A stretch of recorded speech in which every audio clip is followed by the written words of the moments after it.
বাংলাদেশে বর্তমান অবৈধ অন্তর্বর্তী সরকারের উপর বিশ্ব সম্প্রদায়ের আস্থাহীনতা ক্রমেই প্রকট হচ্ছে।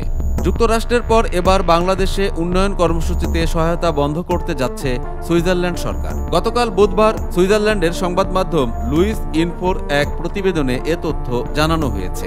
প্রতিবেদনে বলা হয়েছে, বৈদেশিক সহায়তার জন্য সুইস সরকার যে পরিমাণ অর্থ চেয়েছিল তার চেয়ে কম অর্থ বরাদ্দ করেছে দেশটির পার্লামেন্ট। তার পরিপ্রেক্ষিতে বাংলাদেশ সহ ৩ দেশে উন্নয়ন সহায়তা বন্ধ করার সিদ্ধান্ত নিয়েছে সুইজারল্যান্ড সরকার। বিবৃতিতে বলা হয়েছে, পার্লামেন্ট ২০২৫ সালের আন্তর্জাতিক সহযোগিতা বাজেট থেকে ১১ কোটি সুইস ফ্রাঁ ১২ কোটি ১০ লাখ ডলার কাটছাঁট করেছে।